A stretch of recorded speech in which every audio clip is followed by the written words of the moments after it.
When it comes to swimming, if the technique is there, then the speed comes naturally. Here are 10 quick tips to improve your freestyle. First, keep the head looking down. This is the reason a lot of people have sinking legs when they swim. Think of your body as a balance beam you used to play on as a kid. When one end rises, the other sinks. The same applies when you swim. If you look forwards with your head raised, your back will arch, leading you to carry more water. As a result, your hips and legs sink. Instead, you want to be looking down with a slight head tilt forwards. This will put your body in a much better position by making you more buoyant. Your legs also won't sink. Next, we want the hands to enter in line with our shoulders. If we were to draw a line upwards from our shoulders, our hands should enter in alignment, not to the left or right. Our freestyle pull needs to be as efficient as possible, and this is achieved by simply extending the hand forwards and pulling back. For improper hand entry, we need to drag our hands either inwards or outwards until they're aligned with our shoulders before we can begin our pull. It's not very efficient. We also want to make sure we're entering with the fingers first into the water for a smooth and efficient hand entry. Slapping the water is only going to create more drag and doesn't set us up for a high elbow catch, as our arm will naturally sink lower into the water with the downwards momentum. It's also going to make it harder to extend our stroke. Instead, make sure we enter with the fingers first with the rest of the hand following. This will help smoothen the stroke and set us up nicely for a high elbow catch. We also don't want our hands entering the water too close to our head. Water is around 800 times denser than air, so if your hands enter too close, you waste energy forcing them through that resistance before you can start your stroke. Instead, by having your hands enter slightly farther out in front, you reduce the unnecessary drag and allow your arm to extend cleanly into the catch. This means less wasted energy and a longer, more efficient stroke. During the pull phase, your arms shouldn't cross your body's midline, the imaginary line that runs straight down the center of your body. Crossing over usually means you're rotating too far and placing unnecessary stress on your shoulders. This will also cause you to zigzag in the water, as over-rotation in the shoulders causes the hips to rotate in response.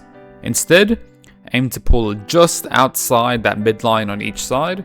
This keeps your stroke strong, stable, and efficient, allowing you to engage the right muscles and maintain optimal body alignment. We don't want a flat, rigid freestyle. Instead, we want to use controlled rotation. Without rotation, you can't fully extend into your stroke or set up a strong catch, which means you end up pulling less water and relying on a higher, less efficient stroke rate.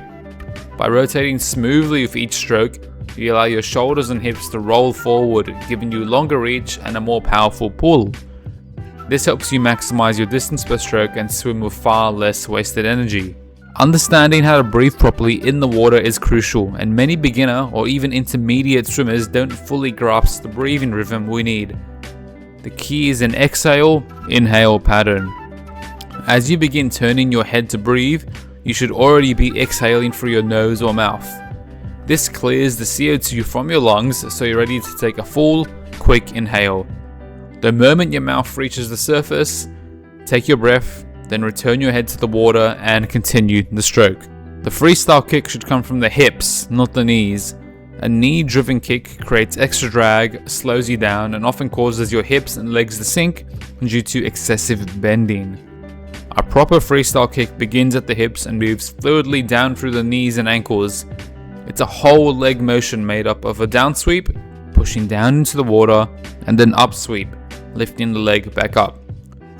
During the down sweep, the knee bends slightly as you press down using your hip flexors and quads. During the up sweep, the leg straightens and returns to its starting position, driven by the hamstrings and glutes. This creates a smooth, continuous kick that supports body position and adds propulsion without wasting energy. We don't want to finish the freestyle pull early by stopping before hour 5. Cutting the stroke short means you're leaving propulsion on the table and not pulling as much water as you could. To maximize power, your pull should extend all the way back to your thigh. A simple cue is to feel your thumb slightly brush your thigh at the end of each stroke. This ensures you've completed the full pull phase before recovering your arm forward. Finally, we don't want to start our pull with a dropped elbow. A low elbow reduces your ability to hold water and forces you to press down instead of pulling yourself forward. Instead, we want a high elbow catch. This means keeping the elbow high while the forearm and hand angle downward to grab the water. This position creates a larger surface area to push against and lets you anchor your arms so your body moves past it. A strong, high elbow catch sets up an efficient, powerful pull and is one of the biggest contributors to better distance per stroke.